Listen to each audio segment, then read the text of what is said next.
Now to the much anticipated return of Grey's Anatomy. Season 22 premieres next month. Wow. And here 22. To tell us what he can to walk us back from the cliff hanging ledge we've been on since the season finale is Dr. Ben Warren himself. Jason, George, thank you so much for being here. We're so excited. Well, thanks for having me. Really, because we want to know, after such a cliffhanger last season, what happens next? Well, you know, anybody who's paying attention at the end of last season, the hospital blew up, you know, like happens occasionally. Right. And the last shot was actually a beautiful shot of Ellen Pompeo staring up at the building and me running right past her like a blur. So we pick right up where that left off, and we're going to find out who is making it out and who isn't making it out. Ooh. Yeah, so you know, tissue warning. Okay. Have the tissues ready, no. wine and tissues, and go. I mean, it's such a hit for so long. You mentioned Ellen Pompeo. How much are we going to see her? Ellen's around for a while, for a good amount of the season. It's been fun having her,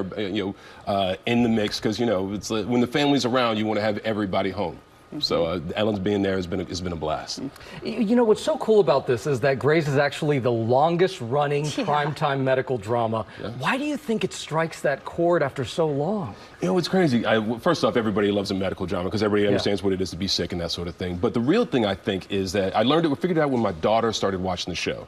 The first time I was ever cool to my daughter, by the way. But you know, if you're med students, drinking from a fire hose of knowledge, feel like you're failing all the time, trying to find your people, trying to find a special person in your life. That's the med students on Grey's Anatomy, but it's also first year of high school, first year of college, somebody who's starting that new job at like 30, 40, so it's like, I feel like it's a very relatable set of circumstances where people who are really competent also feel like they're failing all the time, and we all can relate. How old was she when she started watching?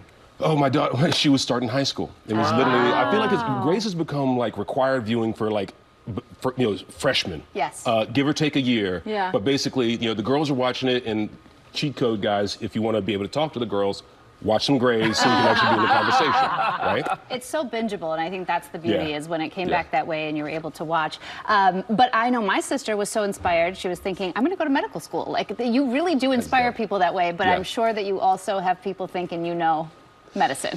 Yeah. Do they stop you and they're like, help me? Anybody who knows me knows, do not come to me for the medical advice. I'm not the guy. But we're on a plane. I remember being on a plane one time, and that call that, when you play a doctor, you dread getting, but is there a doctor on the plane? Is there a medical professional on the plane? Does everyone just look at you? And literally, the flight attendant came rushing by me, stopped, did a look over her shoulder, and then kept on going. And I was like, yes, this is not this, yes. Wrong answer.